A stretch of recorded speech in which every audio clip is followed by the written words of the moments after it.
कई गवाहियां हैं, लोगों का लहू बहना बंद नहीं हो रहा था, लोगों के घर में बच्चे कंसीव होते थे, गिर जाते थे, लोगों के हस्बैंड वाइफ एक साथ रह नहीं पाते थे। मतलब एक लिस्ट है, बहुत लंबी एक लिस्ट है। सिंपल उनसे एक काम कहा, ये जेजेबेलिक टीचिंग को रिफ्यूट करो।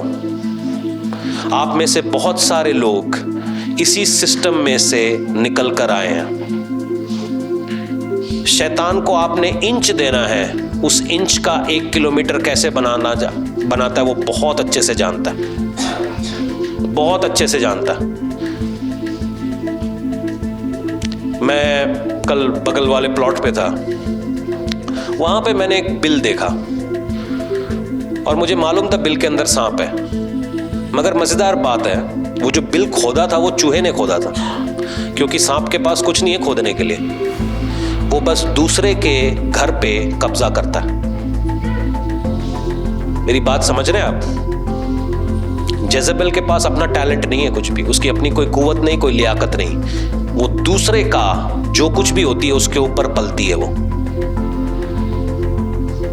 परमेश्वर से ऊंचा कोई नहीं, प्रभु की जगह किसी को नहीं देनी, झूठी चीजों के आगे सर नहीं झुकाना, और जेजेबेल को बिल्कुल नहीं सहना।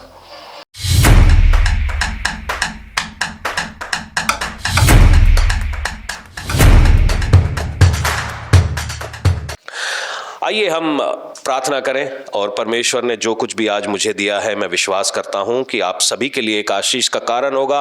अपने सरों को झुकाएं, अपनी आंखों को बंद करें, ऑनलाइन जो भी देख रहे हैं आप सभी से गुजारिश है अपने सरों को झुकाएं, अपनी आंखों को बंद करें और कहें कि प्रभु तू तो बात करने वाला परमेश्वर है, मैं अपने कान आज तुझे देता हूं,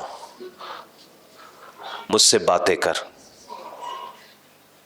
एक नई शुरुआत, एक नई ताकत के साथ मुझे खड़ा कर, प्रभु यीशु के नाम से मांग लेते हैं, आमीन, हालेलुया। दोरोसी रबाना के तेरे बेनसी।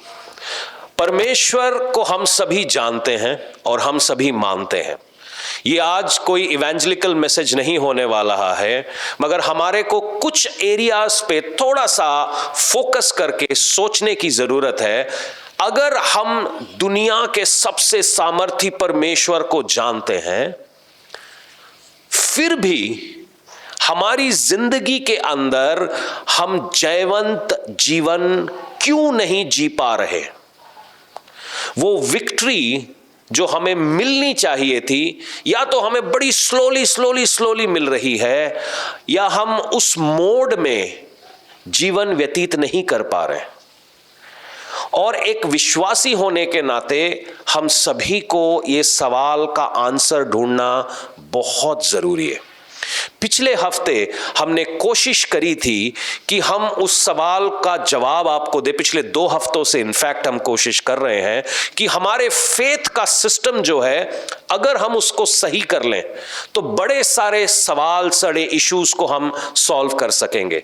अगर आप जो खाना खाते हैं, अगर आप उसको कंट्रोल कर लें या उसको सही कर लें, आपके शरीर के अंदर एटलीस्ट 90% इश्यूज आप सॉल्व कर सकते हैं। जो चीज आप पी रहे हैं, आपके मैक्सिमम डिजीजेस, जितने लोग यहां पर बैठे हैं शुगर के साथ, ब्लड प्रेशर्स के साथ, आर्थराइटिस के साथ, इसके साथ, उसके साथ, अगर 90% चीजें आपका, जो चीज आप कंज्यूम कर रहे हो आपके शरीर में, उसकी वजह से, लाइफस्टाइल की वजह से है, उसी प्रकार से अगर हम उसको ठीक कर लें तो शायद हमारे डॉक्टरों के चक्कर बच जाएं। उसी प्रकार से हमारा फेथ लाइफ भी है। विश्वास सुनने से आता है और सुनना मसीह के वचनों से होता है।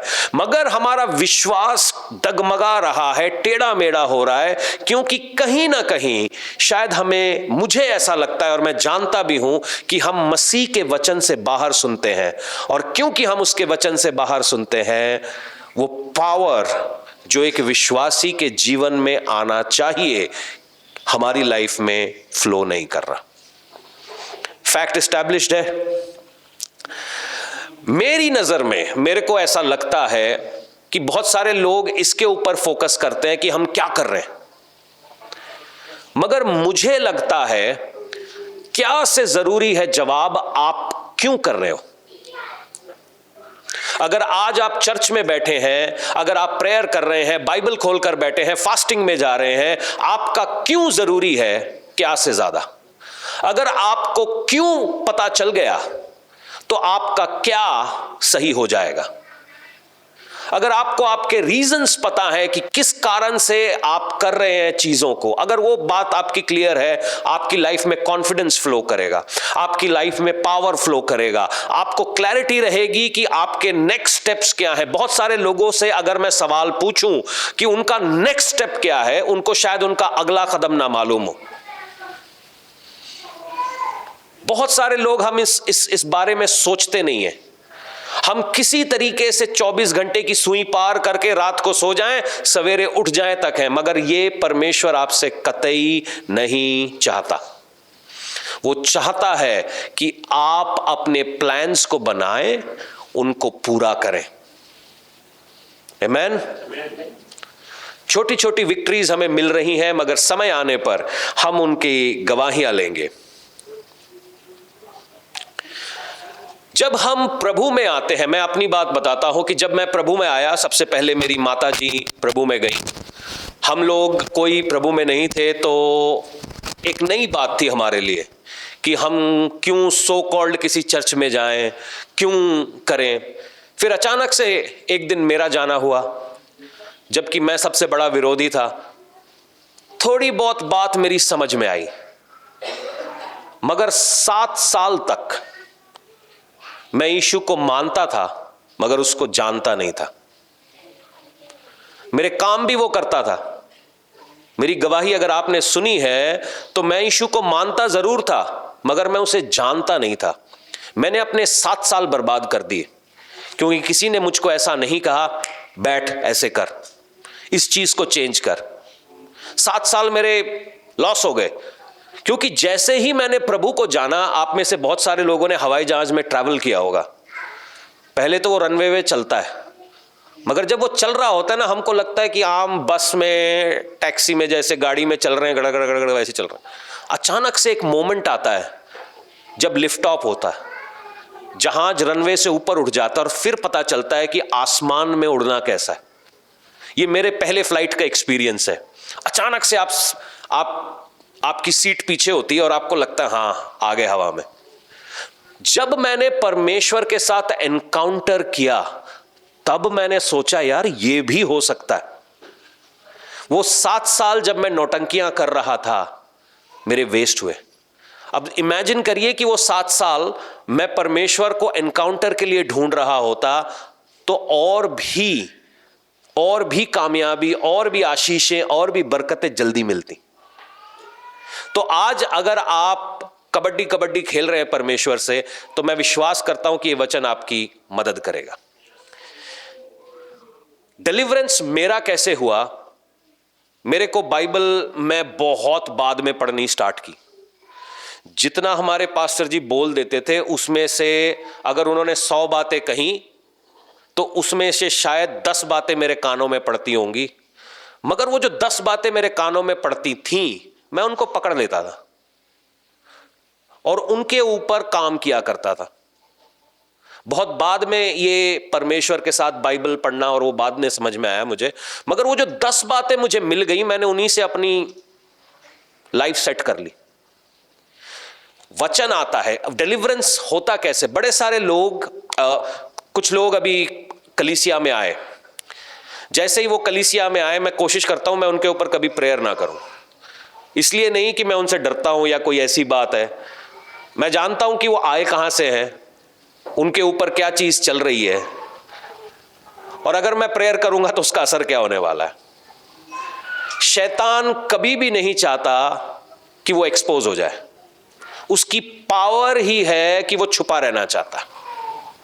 अलग अलग जो जैसे आपके घरों में कॉकरोचेस छुपे होते हैं ना, अलग अलग उनको बस एक दरार चाहिए, वो दरार के अंदर बैठे रहना चाहते हैं।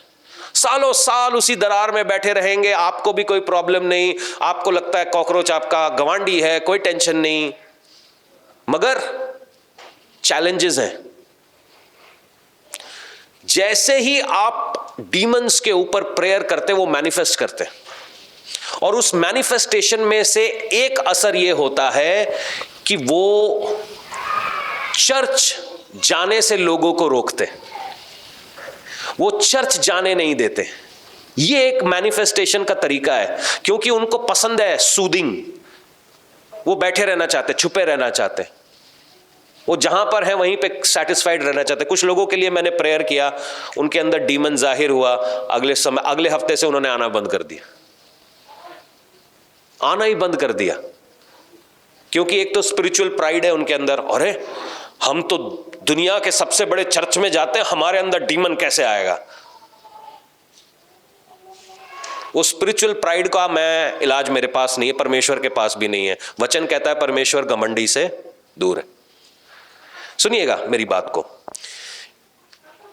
जब आप वचन सुनते हैं, वचन विश्वास को पैदा करता है, आपका विश्वास आपसे प्रेयर करवाता है, और जब आप प्रेयर करते हैं आप अनॉइंटिंग को इकट्ठा करते हैं, अभिषेक आपके अंदर फ्लो करने लगता है, और उसी अभिषेक के जरिए से आपकी जिंदगी के अंदर बंधन टूटते हैं। अगर आज आप बंधनों में बैठे हैं तो उस बंधन तोड़ने की चाबी है अभिषेक। अभिषेक को इकट्ठा कैसे करना है? प्रार्थना। प्रार्थना कैसे करनी है? विश्वास से। और विश्वास कैसे आता है? वचन से। सिंपल फंडा है। कई बार लोग ऐसे बोलते हैं, हम पहले दिन गए ऐसा ऐसा ऐसा, पहले दिन गए, it was an encounter experience, मगर उसके बाद जब आपको परमेश्वर से एनकाउंटर हो गया, मिलाप हो गया, उसके बाद आपने क्या करना है? वो शायद कोचिंग बहुत सारी जगहों पर नहीं है, क्योंकि वो जो असर है ना वो बड़ा लंबा है, वो जो कहानी है वो बड़ी लंबी है। जिस इंसान ने कभी अपने ऊपर 100 किलो वजन इकट्ठा कर लिया हो और 3 महीने में वो 100 से 60 केजी हो जाए, उसको पूछना कि पहले दिन जब वो दौड़ने गया था उसको कितने मजे आ रहे थे, पहले दिन जब वो साइकिल चला रहा था उसको कितने मजे आ रहे थे, उसकी हड्डियां जवाब दे रही होंगी। मगर 3 महीने तक वो दर्द सहता गया, एक्सक्यूज नहीं दिया, तो आज शायद कहीं ना कहीं उसकी सेहत अच्छी है। उसी प्रकार से फेथ भी है, उसी प्रकार से आपकी स्पिरिचुअल लाइफ भी है। दर्द सहने पड़ते हैं, बिना दबाव के, बिना प्रेशर के एनॉइंटिंग फ्लो नहीं करता। There is a price for anointing. अभिषेक का दाम है और अभिषेक के दर्द है। मैं चाहूं कि मैं रात को ब्लू है पानी पर नाचूं और दिन के अंदर होशाराबा खेतो रोबो करता रहूं, ये डुअल लाइफस्टाइल लोगों को शायद समझ में आए, मगर परमेश्वर इससे खुश नहीं। मेरे 7 साल इन डुअल लाइफस्टाइल में ही गए। ये 7 साल बहुत लंबा टाइम होता है। सुनिएगा, जब प्रभु यीशु मसीह, यशाया नबी की पुस्तक में एक आयत है, आप नोट्स लिख लीजिए, मैं थोड़ा समय बचाना चाहता हूं। आइजाया 49:16, यशाया 39 का 16 यूं कहता है, परमेश्वर का वचन यशाया नबी के जरिए से यूं कहता है कि मैंने तेरे नाम को अपनी हथेली पे खोद के रखा है। तो कई लोग इस वचन का गलत इस्तेमाल करते हैं, कहते हैं टैटू बनवाना ओके है, मगर मैं अभी उस बात पे जाना नहीं चाहता। मगर जब परमेश्वर आपसे यूं कह रहा है कि मैंने तेरा नाम अपने हाथ पे खोद रखा है, इसका मतलब क्या है? कुछ लोग इसको यूं कहते हैं कि वो यीशु मसीह जब सलीब पर गया, वो जो सलीब के ऊपर वो जो नेल्स उसके हाथ में गए, ऐसा करके जोड़ते, मगर मैं इसको कुछ और तरीके से देखता हूं। फर्ज करिए आपने एक गाड़ी खरीदी, आपने कई बार गाड़ी देखी होंगी, गाड़ी के पीछे लिखे होते पप्पू दे चिंटी दी गड्डी है, गाड़ी के पीछे वो नाम लिखवाते हैं, तो उससे पहचान होती है कि ये गाड़ी किसकी है। घरों के बाहर बड़े बड़े नेम प्लेट लगे होते हैं, उस नेम प्लेट से एहसास होता है कि ये घर किसका है। उसी प्रकार से परमेश्वर यूं कह रहा है कि मैंने तुम्हारा नाम अपनी हथेलियों पे खोद रखा है। अगर आप उस ट्रांसलेशन को ध्यान से देखेंगे तो वो यूं कहता है कि मैंने तुम्हारा नाम अपनी हथेली पे खोद रखा है। तू परमेश्वर का नहीं है, परमेश्वर तेरा है। बहुत फर्क है इसमें, इन दोनों शब्दों में बहुत फर्क है। वो तेरा है, वो तुम्हें अपने आप को देना चाहता है, जो आज मुझे नहीं पता था, क्योंकि इनको पता नहीं था कि मैं अपनी डायरी में क्या लिख रहा हूं, ये क्योंकि आज सवेरे लिखा है। तो ये जो एनिवर्सरी वाली बात है ना, कि मैं परमेश्वर के साथ दुख में, सुख में, चंगाई में, बीमारी में मैं परमेश्वर के साथ रहूंगा, वो ये है। वो अपने आप को देना चाहता है। वो कहता है लो, हे बोझ से दबे हुए लोगों मेरे पास आओ, हे प्यासे लोगों मेरे पास आओ, मुझसे पियो। वो आसमान से उतरी हुई रोटी मैं हूं। वो चाहता है कि आप उसको ले, उसका इस्तेमाल करें, उसको पकड़ें, उसमें बसें। इसीलिए तो उसने आपका नाम अपनी हथेली पे खोद रखा है। आप उसकी जागीर नहीं है, वो आपकी जागीर है। परमेश्वर आपका इनहेरिटेंस है। जब इजराइल में सबका बंटवारा हो रहा था, लेवियों को कुछ नहीं दिया, तो लेवी बड़े नाराज हुए होंगे शायद। तो परमेश्वर ने लेवियों को कहा कि मैं तुम्हारा हूं, मैं तुम्हारा हूं। और आज शायद परमेश्वर इस कलीसिया से यूं कह रहा है कि वो आपका है। बात समझ में आई? एक बार एक राजा अपने घर में सब कुछ बंटवारा कर रहा था, तो कहता अपनी प्रजा को बुलाया, अपने कोर्ट वालों को बुलाया, कहता पकड़ लो, जो कुछ तुम्हें चाहिए ले जाओ। किसी ने झूमर पकड़ लिया, किसी ने सिंहासन पकड़ लिया, किसी ने बर्तन पकड़ लिया। एक अनाथ बच्चा था, उसने राजा पकड़ लिया। तो राजा कहता भाग जाओ, निकलो, इनको 40-40 कोड़े निकालो जिन्होंने सारी चीजें पकड़ी, और उनको भगा दो। अनाथ बच्चा जिसने मुझे पकड़ा उसको राजकुमार बनाओ, क्योंकि सब कुछ इसी को दो। मेरी बात को थोड़ा समझने की कोशिश करना है, ठीक है? हम क्यों प्रभु को पकड़ नहीं पा रहे हैं? सवाल है, अगर परमेश्वर मेरा है, परमेश्वर ने मेरा नाम अपनी हथेली पर खोद रखा है, वो मुझसे प्यार करता है, तो मैं उसको एहसास क्यों नहीं कर पा रहा हूं? वो 7 साल की कहानी सुनाता हूं, क्योंकि मैं डुअल लाइफस्टाइल जी रहा था, दोहरी जिंदगी, लोगों के सामने कुछ, चर्च में कुछ।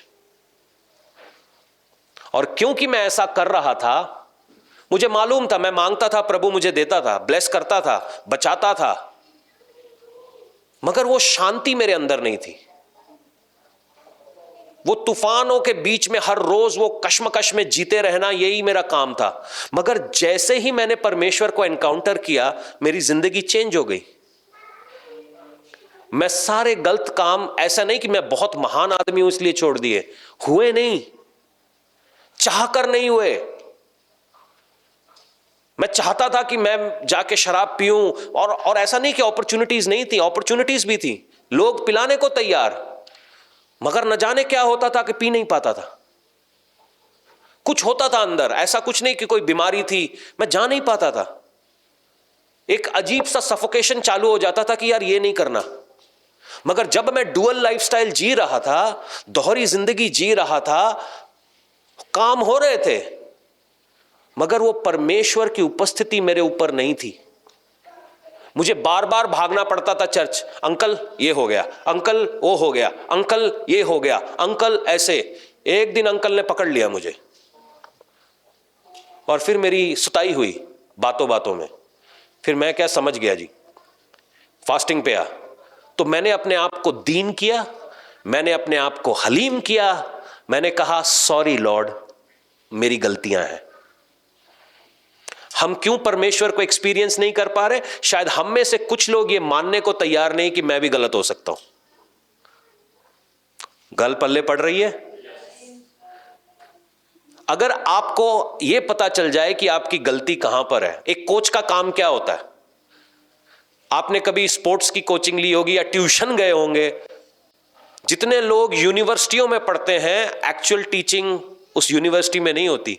वो ट्यूशन वाला जब आपको बताता है ना कि इसको इधर करो, इसको इधर करो, इसको ऐसे करो, ये फॉर्मूला ऐसे सॉल्व होगा, वहां कोचिंग होती है। ग्राउंड पे कोई खिलाड़ी नहीं बना है। जितने खिलाड़ी बने हैं वो अपनी प्रैक्टिस की जगह के ऊपर बने, जहां पर उनके कोच दिन रात उनकी गलतियां उनको बताते रहते। पवित्र आत्मा भी एक कोच है जो शायद आपसे बात करना चाहता है, मगर कई बार हमारा प्राइड, हमारा घमंड, मैं तो सही हूं, शायद हमें सुनने नहीं दे रहा। आज अपने पड़ोसी को कह रहा हूं, मैं तो फैसला कर चुका हूं, मैं अपना घमंड कम करने लगा हूं, आप अपना देख लो। ठीक है जी। घमंड आता क्यों है? सेल्फिश। वचन कहता है कि पाप की जड़ी पैसा है। पैसा नहीं है, सेल्फिशनेस है। आप में से सबको मालूम है कि पैसा ऊपर नहीं ले जा रहे। आप में से सबको मालूम है कि पैसा आपके लिए कुछ नहीं कर सकता। अगर पैसा कुछ कर सकता तो अंबानी मरता नहीं, रतन टाटा मरता नहीं, अरबों खरबों है उनके पास। मगर सेल्फिशनेस क्यों है? कि जब मेरे पास पैसा होगा, लोग मेरे को झुकझुकनिया नमस्ते करेंगे, सलाम ठोकेंगे, मेरी गाड़ी के आगे डांस करेंगे। सबको तो हीरो चाहिए। मैं ये नहीं कहता, आपको भी जरूरत है, मुझे भी जरूरत है। अभी हमने ऑफरिंग भी ली, इसी ऑफरिंग को अगले हफ्ते हम खर्च भी करेंगे। मगर ये ऑफरिंग, ये पैसा मेरी जिंदगी नहीं चला सकता। ये शायद मैं और आप जितना जल्दी समझ जाएं उतना आसान है। सेल्फिशनेस जो होती है वो प्राइड को पैदा करती है, घमंड पैदा करती है, और घमंड एक बुरा व्यवहार पैदा करता है। ये एक सेम चीज है, क्योंकि वचन कहता है परमेश्वर घमंडी से दूर है, वो बात ही नहीं करेगा घमंडी से। ये 7 साल मैं अपनी कहानी से आपको बताना चाहता हूं, सुनिएगा। जब मरकुस रचित सुसमाचार उसके 7 के 24 से लेकर 30 तक आप पढ़ते हैं, वहां एक साइरोफिनिशियन औरत, एक यूनानी औरत प्रभु यीशु के पास पहुंची, जिसकी बेटी के अंदर दुष्ट आत्मा थी। उस औरत ने परमेश्वर से कहा कि प्रभु तू मेरी बेटी को चल के चंगा कर। यीशु मसीह ने उस औरत से मालूम है क्या कहा? कि बच्चों की रोटी कुत्तों को नहीं देते। आप अपने दिमाग में एक बात यह सोचिए कि यीशु मसीह उस औरत को इंसल्ट क्यों कर रहा है? अगर आप यीशु मसीह को जानते हैं, जिसने हमारे लिए कोड़े खाए, जिसके मुंह के बाल पुट्टे गए, सर के बाल पुट्टे गए, लोगों ने मुंह पे थूका, उसके सर पे कांटों का ताज बनाया, उसके कपड़े फाड़ दिए, यीशु मसीह इस औरत को इंसल्ट क्यों कर रहा है?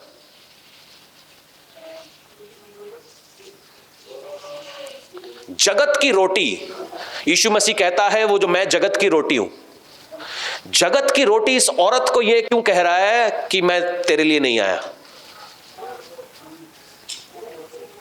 बेसिकली जब तक आप करेक्शन लेंगे नहीं, डिलीवरेंस आपके घर में आएगी नहीं।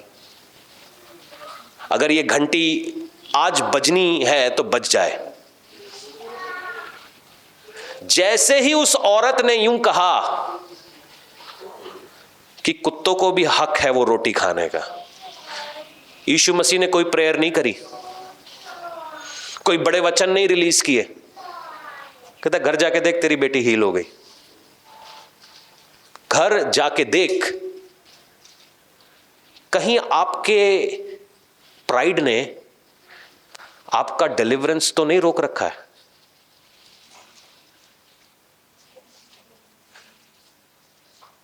वचन क्या है? रोटी। हम वो वचन क्यों नहीं खा पा रहे? क्योंकि शायद कहीं माड़ा मोटा डोला आ गया हमारा। थोड़ा सा सोचिए क्यों। ये मैं आयतों के साथ इसलिए बता रहा हूं क्योंकि हमें समझने की जरूरत है कि फ्यूल क्या है, क्या चीज मेरे नॉन डिलीवरेंस को, मेरे अंदर डीमंस को फ्यूल कर रही है। सुनिएगा, जब यीशु मसीह ने सच सिखाने की कोशिश की लोगों ने उसे फॉलो करना बंद कर दिया। जब यूहन्ना के सुसमाचार को 60 से लेकर यूहन्ना 6 के 60 से लेकर 66 तक को आप पढ़ते हैं, तो वहां के ऊपर यीशु मसीह पहले 5000 को खाना खिलाता है और फिर यूं कहता है कि मेरी देह को खाओ, मेरे फ्लैश को खाओ। चर्च छोड़ देती है उसको, कहते हम हिब्रू हैं, हम इब्रानी लोग हैं, ये तो वचन के खिलाफ है, हम ये कैसे कर सकते हैं, ये तो वर्ड के खिलाफ है, हम ये कैसे कर सकते हैं। छोड़ के चले गए। 5000 ने रोटी खाई, चमत्कार देखा, मगर जैसे ही जीसस ने कहा कि मेरा फ्लैश खाओ और मेरा लहू पियो, गायब। उसने पलट के अपने चेलों से पूछा कि तुम्हें भी जाना है, तुम्हें भी जाना है, तुम भी निकलो। पतरस कहता है जिंदगी की बातें तेरे पास है, हम कहां जाएं, हम कहां जाएं, किसके पास जाएं। कई बार हमारे दिमाग में जो प्रेजुडिस का मतलब है जो अजीब सा झूठा दृष्टिकोण है परमेश्वर के बारे में, क्या वो आपके डिलीवरेंस को तो नहीं रोक रहा? क्या वो आपके छुटकारे को तो नहीं रोक रहा? नामान एलीशा के पास गया और एलीशा ने बोला जाके यरदन में 7 डुबकी मार। नामान को गुस्सा आ गया कि बाहर नहीं आया मुझसे मिलने, बड़ी प्रार्थनाएं नहीं करी उसने, मैं नामान हूं सीरिया का सेनापति, चुटकी में मसल दूंगा। एलीशा बोलता है जा डुबकी मार। कहता है ये गिफ्ट रख लो, कहता है गिफ्ट भी नहीं चाहिए, निकल। नामान के अंदर घमंड आ गया, मगर अच्छा था उसके पास लोग हलीम थे, उन्होंने कहा इतनी दूर आ गया 7 डुबकी मार ही ले। परमेश्वर का कलाम कहता है वो ही लोग हैं। जब व्यक्ति पावर में और घमंड में चल रहा होता है, छुटकारे आपके पास होते हैं और आपको दिखता नहीं, दिखता नहीं, आपको समझ नहीं आता। लिखा है अपने मन को नया करो, क्योंकि जब आपने परमेश्वर को सुन लिया, उसको एनकाउंटर कर लिया, तब वचन यूं कहता है कि अपने आप को, अपनी सोचनी को, अपनी देखनी को, अपनी बोलनी को आपको नया करना पड़ेगा। पुराने सिस्टम में आप चल नहीं सकते।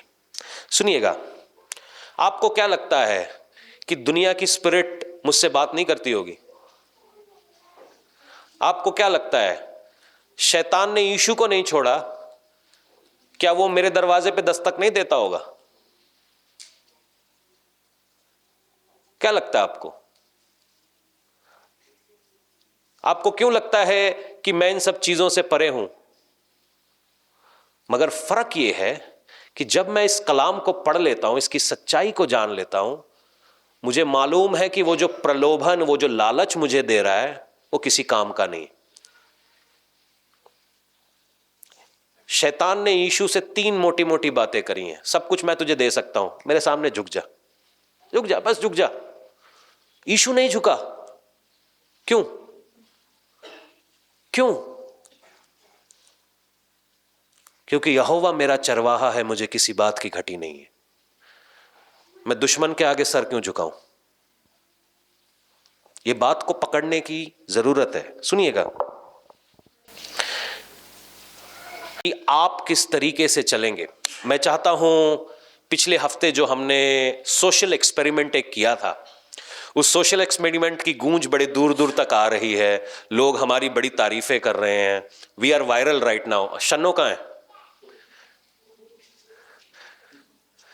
तो इस साल मेरे को मालूम था कि पिछले हफ्ते हमने एक सोशल एक्सपेरिमेंट किया और वो इतना रियल था। मैं दिखाओ तो सही यार, हमने किया क्या था? पाजी तुसी दिखांदे नहीं। मेरे अंदर मुझे मालूम था कि एक डायरेक्टर बैठा हुआ है कहीं ना कहीं। ये जो स्किट है हमने 15 मिनट में रिहर्स करी और लोगों को आज तक समझ नहीं आ रहा हुआ क्या, जबकि मैंने मतलब कोशिश करी है कि इसको रंगारंग बनाओ। इसको जरा ऑन करो।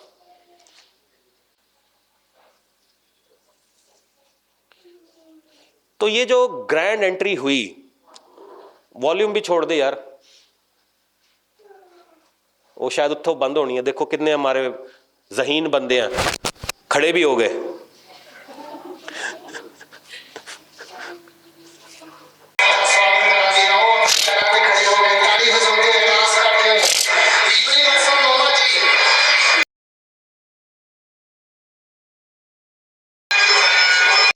तो जब ये सब चल रहा था, अभी आप लोग हंस रहे हैं, तब आप क्यों नहीं हंस रहे थे? क्या आपको नहीं पता यूनिवर्सल मम्मा हमारे बीच में से ही है? क्या आपको नहीं पता ये जो बॉडीगार्ड बने बच्चे घूम रहे हैं, ये अपने ही बच्चे हैं? दिन रात हम इनको देखते हैं, 24 घंटे हमारे साथ ही रिले मिले रहते हैं। तो इससे क्या प्रूफ हुआ? ये एक सोशल एक्सपेरिमेंट था जो हमें करके दिखाना पड़ा, ताकि आप लोग समझें कि पंजाब या किसी दुनिया में चर्च चलाना इतना मुश्किल नहीं है। आपने 3 बंदे इकट्ठे करने हैं जो बॉडीगार्ड बनने को तैयार हैं, 2-4 बंदे आपने इकट्ठा करने हैं जो आपको फूंक मारने के लिए तैयार हैं। काम चालू आपका। एंट्री और एग्जिट, बस आपने यही चला दिखाते रहना, एंट्री एग्जिट, काम चालू आपका, धंधा ऑन, दिहाड़ियां बंद। हालेलुया। आसान नहीं है। ना आपको कॉलिंग की जरूरत है, ना आपको अनॉइंटिंग की जरूरत है, आपको सिर्फ ड्रामे की जरूरत है। ड्रामा करी जाओ। और लोग ड्रामा खरीद भी रहे हैं। मैंने जब इसके बाद सबका सेंसस पूछा, या मैंने पूछा कि क्या हुआ, कुछ लोगों के एक्सप्रेशन थे कि मुझे लगता सही में चुन लिया। फेसबुक, इंस्टाग्राम पे लोग कह रहे हैं ये क्या हो रहा है। उनको अभी तक समझ नहीं लगी हम जोक कर रहे हैं, जबकि बड़े बड़े कैप्शन हमने इसके अंदर रखा हुआ।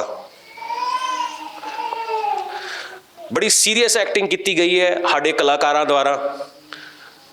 हम बड़े सीरियस एक्टर हैं, नसीरुद्दीन शाह को हम टक्कर दे सकते हैं, मुझे ऐसा लगता है।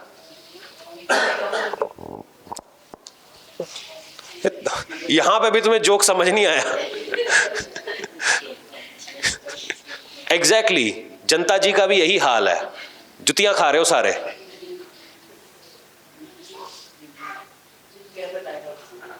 और नीचे पढ़ लेंगे कैप्शंस, घर जाके देखिएगा प्लीज। अब ये काम करना हमने, सारे दा शटअप आपा ही कढ़ना। फिर नीचे आज किसी ने करा पर्चा करवाना तेरे ते, मैं कहूं भरा तू करा पर्चा, क्यों पूरा कार्ड लेके आ, मैं इत्थे ही हां।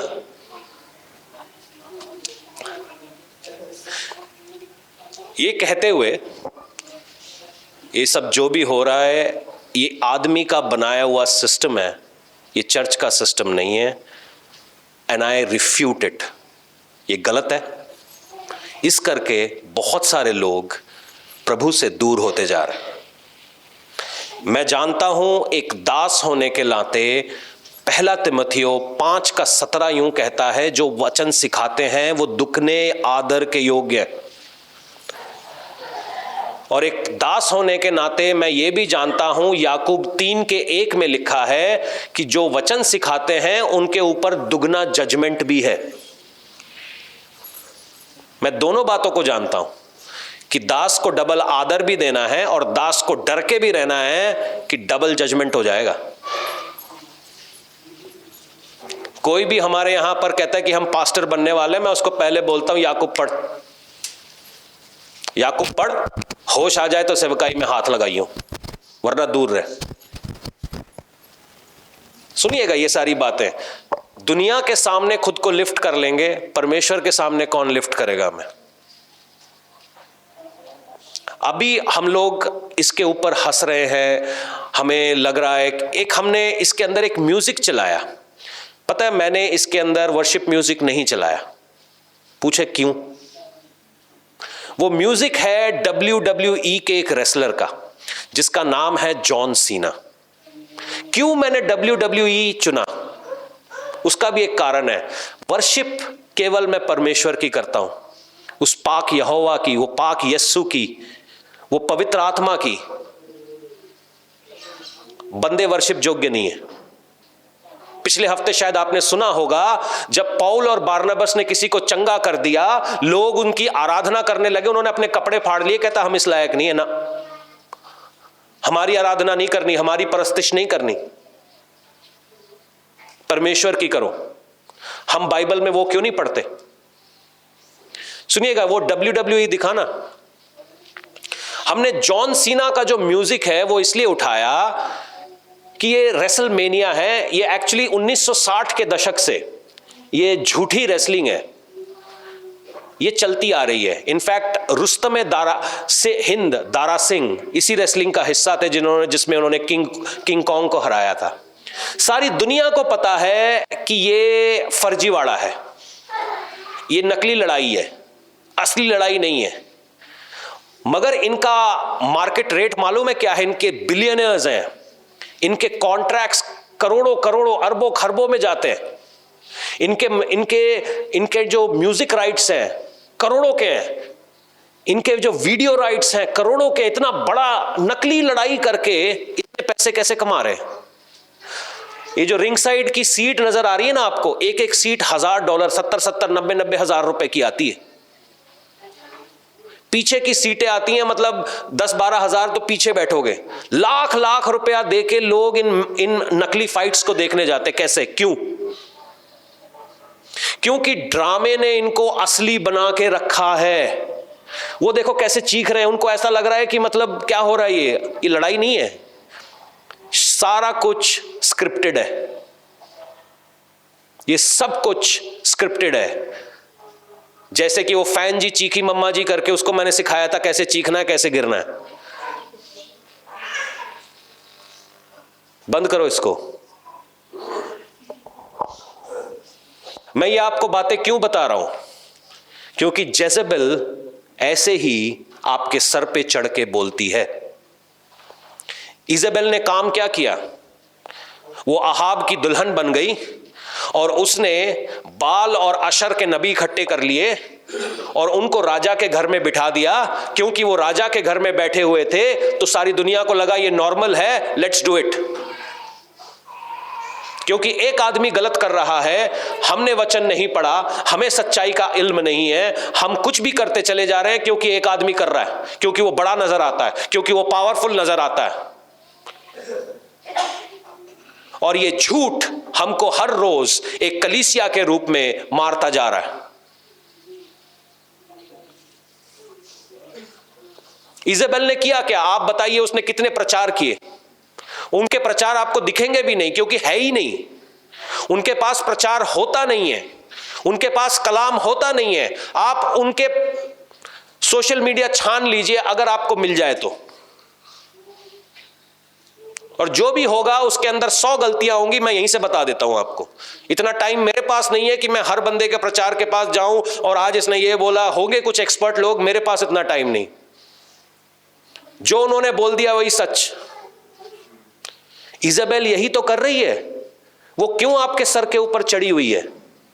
क्योंकि उसको आपने नॉर्मल बना दिया। फर्ज कीजिए अगर यहां पर कोई अश्लील गाना चलने लगे तो मैं और आप क्या करेंगे? शायद कुछ लोग मुंह बंद कर लें, कुछ लोग मुंह फेर लें, स्विच ऑफ कर लें, क्योंकि गंदगी है। मगर इसी गंदगी को सो कॉल्ड चर्च का पहनावा बना के आपको रोज परोसा जा रहा है। आपको समझ नहीं आ रहा? इजेबेल आपके अंदर घुस कैसे रही है? इस तरीके से उसको चर्च का पहनावा पहना के आपके अंदर बिठाया जा रहा है। फिर आप ये सोच रहे हो हम चर्च जाते हैं, हम वचन पढ़ते हैं, हम फास्टिंग करते हैं, काम क्यों नहीं हो रहा? क्योंकि आप जिस जगह से ऑपरेट करना चाह रहे हैं वो जेजेबेलिक प्लेस है। वचन क्या कहता है मैं आपको बताना चाहता हूं। प्रकाशित वाक्य उसका 2:20 से लेके 25 तक पढ़ेंगे। मैंने पहले भी आपको पढ़ के सुनाया था, मगर मैं आज कुछ नई बातें इसके अंदर बताना चाहता हूं। पर मुझे तेरे विरुद्ध यह कहना है कि तू उस स्त्री इजेबेल को रहने देता है। क्या करने देता है? क्या करने देता है? आप कैसे रहने दे रहे हो? हाँ जी, वेल्डिगर्स, आपसे सवाल है, आप उसको क्यों रहने दे रहे हो, कैसे रहने दे रहे हो?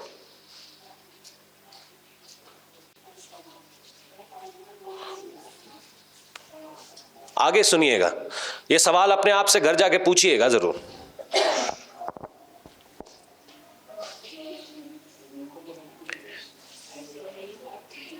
जो अपने आप को भविष्यवक्तनी कहती है और मेरे दासों को व्यभिचार करने और मूर्तियों के आगे चढ़ाई गई वस्तुएं खाना खिलाकर भरमाती हैं। चर्च से परमेश्वर क्या कहता है? तू इजाबेल को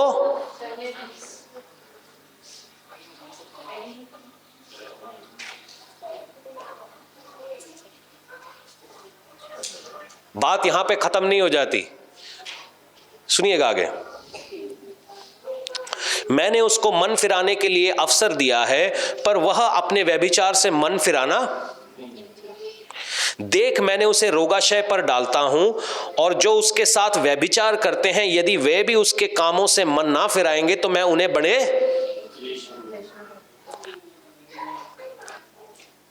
क्यों उनके घर से कलेश नहीं मुकता? आयत आपके सामने सुनिएगा। और मैं उसके बच्चों को मार डालूंगा, तब सब कलीसियाएं जान लेंगी कि हृदय और मन के परखने वाला मैं ही हूं, और मैंने ही तुमसे हर एक को उसके कामों के अनुसार बदला दूंगा। पर तुम थियोतिरा के बाकी लोगों से जितने इस शिक्षा में नहीं मानते, उन बातों को जिन्हें शैतान की गहरी दूंगा। पर हां, जो तुम्हारे पास है उसको मेरे आने तक थामे रहो। जो जय पाए और मेरे कामों के अनुसार अंत तक करता रहे, मैं उसे जाति के लोगों पर अधिकार दूंगा। क्यों जेजेबेलिक चर्चेस में मम्मी पापा का कल्चर इतना हाई है? जेजेबेल को अच्छा लगता है बच्चे बटोरना। मैं नहीं कह रहा हूं, बाइबल में प्रभु यीशु की पवित्र आत्मा कह रही है।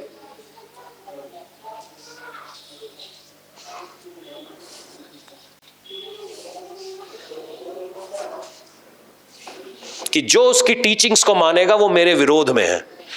इसके अंदर बड़ी तरीके से लिखा है, शैतान की गहरी बातें, डीमोनोलॉजी।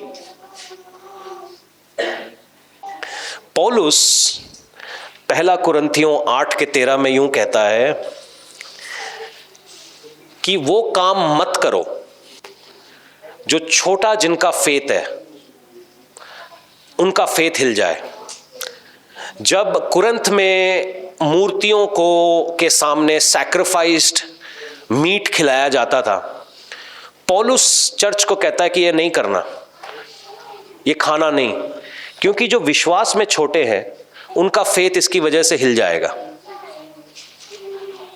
शायद मेरे को और आपको फर्क नहीं पड़ता ये क्या कर रहे हैं।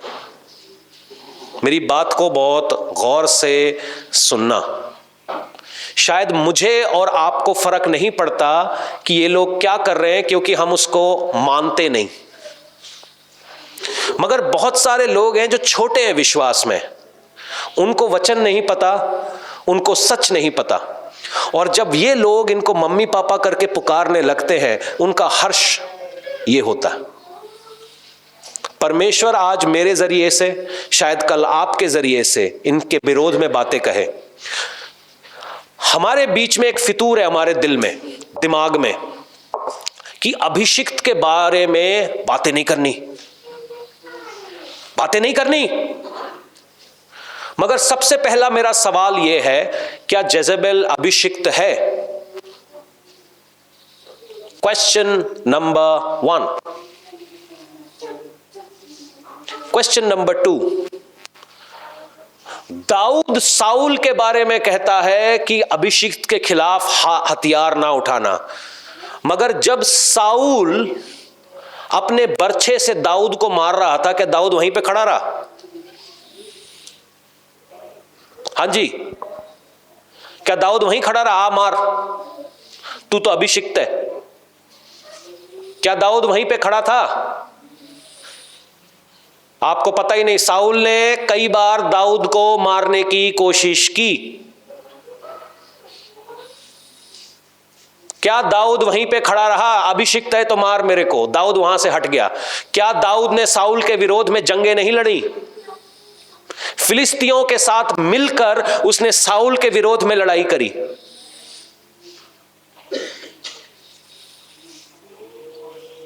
कौन सी दुनिया में हो भाई तुम?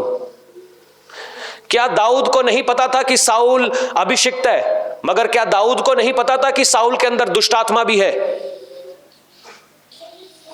क्यों लिखा है बाइबल में कि परमेश्वर की तरफ से दुष्ट आत्मा साउल के अंदर समाई गई? क्या समूएल ने साउल का चुनाव नहीं किया था? क्या समूएल ने ही अपनी किताब में नहीं लिखा कि परमेश्वर ने उसको रिजेक्ट कर दिया है? क्या समूएल ने अपनी किताब में नहीं लिखा कि परमेश्वर की तरफ से यह दुष्ट आत्मा साउल के अंदर गई?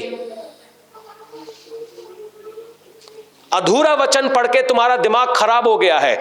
इसीलिए वचन कहता है कि तुम जेजबेल को सह लेते हो, क्योंकि तुम आवाज नहीं उठा रहे, इसीलिए बहुत सारे लोग नाश में जा रहे हैं। क्यों? आप एक फेथ सिस्टम से निकले, आपको समझ में आ गया वो सिस्टम गलत है। आज सारी दुनिया को बता रहे हो कि ये सिस्टम सही नहीं है, जीता रब कोई और है, इस सिस्टम का क्या? क्यों यीशु मसीह ने कहा था कि झूठे भविष्यवक्ता उठ खड़े होंगे? क्यों जरूरत पड़ी थी उसको? क्योंकि शैतान की गहरी चालें यही सिखाते हैं और भरमाते हैं। तुम अपना मुंह बंद करके रखोगे, इसका मतलब तुम भी उतने ही गुनहगार हो। वचन यूं कहता है, तुम जेजबेल को,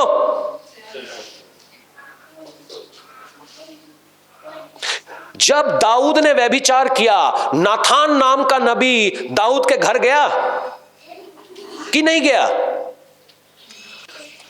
बाइबल पता है आपको? नाथान दाऊद के सामने जाता है, कहता गलत किया तूने। क्या नाथान को पता नहीं था कि परमेश्वर का अभिषिक्त है दाऊद? हां जी, तुम जेजबेल को, जब पतरस झूठा प्रचार करने लगा या झूठी लाइफस्टाइल जीने लगा, गलातियों 2 में आप पढ़ लेना, क्या पौलुस पतरस के सामने खड़ा नहीं हुआ था? बता देता हूं, गलातियों 2 11 से 21 में पढ़ लीजिएगा। क्या जरूरत थी? क्या पौलुस को पता नहीं था कि पतरस यीशु मसीह के साथ था? क्या पौलुस को पता नहीं था कि मरने के बाद यीशु मसीह ने पतरस के साथ बातें कही? क्या पौलुस को पता नहीं था कि यीशु मसीह ने कहा था कि हे पेट्रा, तेरे ऊपर ही मैं अपना चर्च बनाऊंगा? क्या पौलुस को पता नहीं था कि पानियों पे चला है ये यीशु मसीह के साथ? क्योंकि तुम जेजबेल को,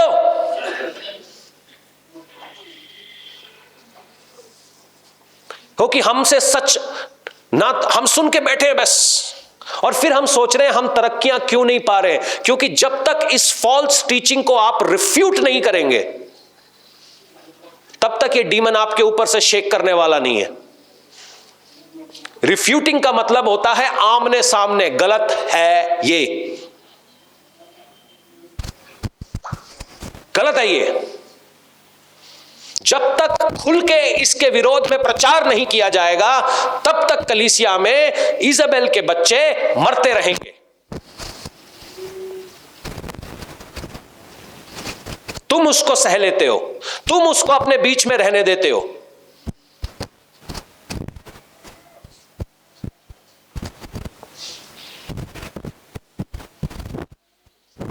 मगर वचन यह भी कहता है, जो जय पाएगा उसको मैं अपने घर के अंदर जातियों के ऊपर अधिकारी दूंगा। मगर वचन यह भी कहता है, जो जय पाएगा उसको मैं अपने भवन के अंदर खंबा बनाऊंगा। प्रकाशित वाक्य 3:11, 3:11 और 12 पढ़ लीजिएगा। इन सब बातों के ऊपर जय पाना है। जय कैसे पाएंगे? क्योंकि आप में से बहुत सारे लोग इसी जेजेबेलिक सिस्टम में से निकले हैं। इसी सिस्टम में से निकले हो आप। और क्योंकि इस सिस्टम ने थोड़ा बहुत अच्छा था, हर सिस्टम में थोड़ा बहुत अच्छा जरूर होता है। शैतान यीशु मसीह को बोल रहा है, यार 40 दिन मेहनत कर रहा है, मैं देता हूं ना तेरे को, कितना अच्छा आदमी है, मैं देता हूं। 40 दिन तक फास्टिंग की क्या जरूरत है, मैं देता हूं ना। फास्टिंग पता है कैसे होती है? जब अभी हम 3 दिन के फास्ट में थे, फुल ऑन सर्दी, मेरी आंतें चिपक गई थी पेट में, हवा खराब हो जाती है फास्टिंग करने में, तब जाके मस्सा उतरता है। जोक नहीं है ये, करके देखना कभी, बैठो। शायद आप में से बहुत सारे लोग एक बार खाना खा रहे होंगे, कुछ लोग मेरे साथ फास्टिंग में थे। वो जो दर्द होता है ना रातों के उठ के, जब आपको पता चलता है आपका एसिड फ्लो कर रहा है,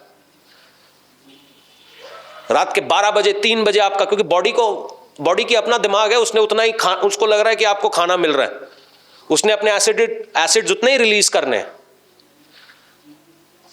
मगर तब आप परमेश्वर को पकड़ के खड़े होते हो कि नहीं प्रभु, ये तेरे लिए।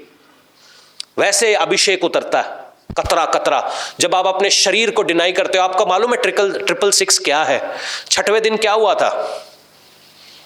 6वें दिन क्या हुआ था उत्पत्ति की किताब में? बाइबल के ज्ञानियों, हाँ क्या हुआ? आदम को बनाया गया था, मतलब the flesh was created on the 6th day. आदम को परमेश्वर ने आराम करना सिखाया, और जो छठा है, शैतान ने उसी फ्लैश को ग्लोरीफाई किया। यह है 666। तुझे सब मिलेगा, मैं देता हूं, मैं करता हूं, तुझे बदलने की जरूरत नहीं है। तू बस चर्च में आके बैठा रहे, तू बस दान देता रहे, तू बस यहां पर खड़ा रहे, तू बस मेरी गुलामी कर, तुझे कुछ करने की जरूरत नहीं है, तुझे चेंज लाने की जरूरत नहीं है। मैं हूं ना तेरा पापा, मैं तेरे लिए प्रेयर करूंगा, जब मैं प्रेयर करूंगा तभी सारे होंगे। किया जेजेबेलिक टीचिंग, जेजेबेल प्रचार कर रही है और तुम उसे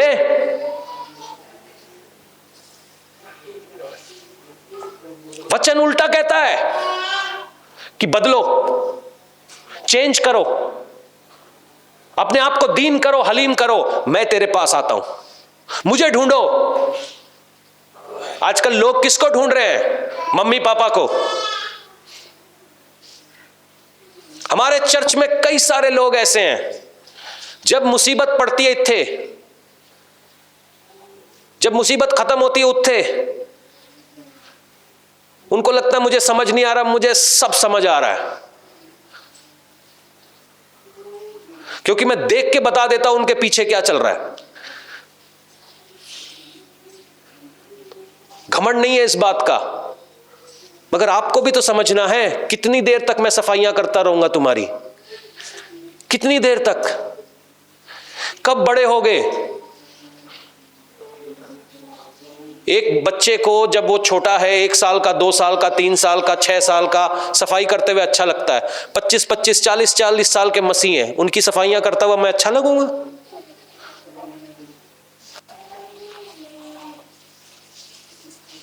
तुम जेजेबेल को, वचन पढ़ने पे जोर नहीं है, मेरे प्रचार सुनो। वचन पढ़ने पे जोर नहीं है, मैंने जो लिखा है वो पढ़ो। क्यों? तुम जेजेबेल को, आज इस चर्च से मैं एक ही बात मांगता हूं, कोई जेजेबेलिक चीज के आगे सर नहीं झुकाना। जिस दिन तुमने ठान लिया ना कि मैं किसी जेजेबेलिक कंट्रोलिंग, ओवर कंट्रोल वाली चीज के आगे सर नहीं झुकाऊंगा, आधे डीमंस तुम्हारे घर से वैसे गए। परमेश्वर का मस्सा कैसा होता है घर के अंदर, आपको मालूम चलेगा जब आपके बच्चे उठ उठ के भविष्यवाणियां करने लगते हैं, जब आप वो ग्लोरी टाइम से मतलब प्रेयर स्टार्ट करते हैं और वो खत्म नहीं होती। आपके घर के अंदर मतलब एक ऐसा माहौल चलता है जहां पे आनंद है, जहां पे ब्लेसिंग्स हैं और फ्लो करे, एक शांति है आपके घर के अंदर। रिफ्यूट करके देखो इस जेजेबेल को। आपकी झुग्गी ना 5 स्टार होटल से बढ़िया हो गई तो मुझे बोलना, क्योंकि इन्होंने एक सिस्टम बनाया और हम उस सिस्टम के थल्ले आ गए, जबकि हमने उस सिस्टम के ऊपर होना है। बीमारियां खैरा नहीं छोड़ती, प्रेयर करो बीमारी हट गई, फिर 3 दिन के बाद वही बीमारी। जेजेबेल को चीजें सॉल्व नहीं हो रही, जेजेबेल को कि मैं कैसे बड़ा बनूं, मैं प्रभु के आगे दीन हो जाओ, वो तुम्हें शिरोमणि करेगा। जब वो उठाए तुम्हें कोई गिरा नहीं सकता। डीमंस क्यों नहीं निकल रहे? जबकि वचन कहता है शैतान दुष्ट आत्माओं को निकालो। वो लोग जो खड़े होकर प्रचार कर रहे हैं उनके घर से डीमंस नहीं निकल रहे, क्योंकि जेजेबेल को आज ये चर्च ये सोचेगी कि हम जय पाएंगे, इस प्रिंसिपैलिटी पे हम जय पाएंगे। ये जो झूठा डर है अभिषिक्त के खिलाफ ना बोलो, ये फॉल्स है। मैं जानता हूं, जैसा कि मैंने वचन से भी बताया, जो परमेश्वर का दास है वो दुगने आदर के योग्य है, मगर जो परमेश्वर के नाम का गलत इस्तेमाल करता है वो किसी आदर के योग्य नहीं है। As good as that, simple. जो प्रभु का मान रखता है उसकी जूतियां सर ते लेके चलनी है। जो परमेश्वर का नाम का उल्टा इस्तेमाल करता है ना, सहना नहीं, उसको सहना नहीं। बाकी कलाम आपके सामने है और आइए हम प्रार्थना करें। अगर आज आपको ये बात समझ में आई है, जो लोग ऑनलाइन भी हैं, मेरे पास समय नहीं है इन सब चीज़ों को ओपन प्लेटफॉर्म्स में बताने का। कभी हम क्लोज मीटिंग्स करेंगे, तब मैं इन लोगों को जो भी हैं ऑनलाइन ला के आपके सामने दिखाऊंगा परमेश्वर ने कैसे हमारा इस्तेमाल किया है इन लोगों की ज़िंदगियों को सेट करने में। कई गवाहियां हैं, लोगों का लहू बहना बंद नहीं हो रहा था, लोगों के घर में बच्चे कंसीव होते थे, गिर जाते थे, लोगों के हस्बैंड वाइफ एक साथ रह नहीं पाते थे। मतलब एक लिस्ट है, बहुत लंबी एक लिस्ट है। सिंपल उनसे एक काम कहा, ये जेजेबेलिक टीचिंग को रिफ्यूट करो। आप में से बहुत सारे लोग इसी सिस्टम में से निकल कर आए हैं। शैतान को आपने इंच देना है, उस इंच का 1 किलोमीटर कैसे बनाता है वो बहुत अच्छे से जानता है, बहुत अच्छे से जानता है। मैं कल बगल वाले प्लॉट पे था, वहां पे मैंने एक बिल देखा और मुझे मालूम था बिल के अंदर सांप है, मगर मजेदार बात है वो जो बिल खोदा था वो चूहे ने खोदा था, क्योंकि सांप के पास कुछ नहीं है खोदने के लिए, वो बस दूसरे के घर पे कब्जा करता है। मेरी बात समझ रहे हैं आप? जेजेबेल के पास अपना टैलेंट नहीं है कुछ भी, उसकी अपनी कोई कुव्वत नहीं, कोई लियाकत नहीं, वो दूसरे का जो कुछ भी होती है उसके ऊपर पलती है। वो परमेश्वर से ऊंचा कोई नहीं, प्रभु की जगह किसी को नहीं देनी, झूठी चीजों के आगे सर नहीं झुकाना, और जेजेबेल को बिल्कुल नहीं सहना किसी फॉर्म में हो। हमारी मिनिस्ट्री में कुछ रूल्स हैं, शायद बहुत सारी सेवकाइयों में नहीं है, क्योंकि वो जेजेबेलिक मिनिस्ट्रीज हैं। हम कोशिश करते हैं कि जब लड़कियों के साथ सेवकाई हो तो एक लड़की ही जाए, मगर बहुत सारी मिनिस्ट्रीज में ऐसा होता नहीं है। हम कोशिश करते हैं जब भाइयों की सेवकाई हो या भाइयों से बात करनी हो पुरुष ही जाएं। बहुत सारी नहीं, मगर जब आप बाइबल को बहुत गौर से पढ़ते हैं सेवकाइयां ऐसी चलती हैं। हम इसमें सारी पर्सनल गल्ला कर लेना, पास्टर जी कल्ले मिलियो, क्यों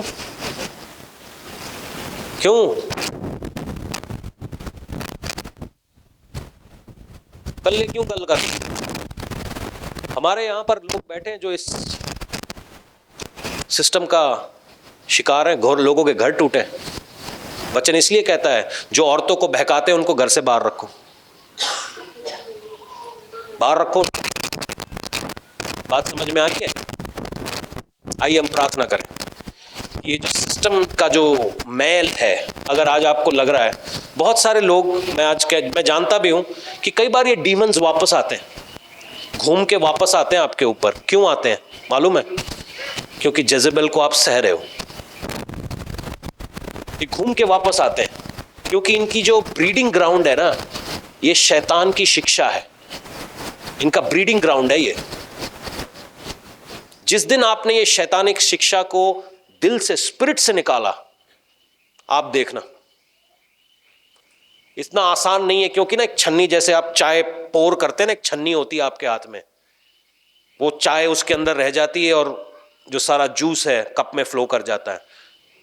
उसी प्रकार से अपनी लाइफ को छानना स्टार्ट करो। ग्रेजुअली आज छानो, कहे पवित्र आत्मा आज मुझे छान, ताकि वो जो जूस है वो फ्लो करे। आइए हम प्रार्थना करें। नेक्स्ट 15 मिनट्स अगर आज आपसे परमेश्वर का आत्मा कुछ भी बातें कह रहा है, कुछ भी कर रहा है कि परमेश्वर इस जेजेबेल को आज मेरी लाइफ में से बाहर निकाले, ये जेजेबेलिक टीचिंग का कोई भी फ्रूट, जो लोग ऑनलाइन भी देख रहे हैं, मैं आप सभी से गुजारिश करता हूं कि इस फ्रूट को रिजेक्ट कर दीजिए, फ्रूट को रिजेक्ट कर दीजिए कि परमेश्वर मुझे ये चाहिए नहीं।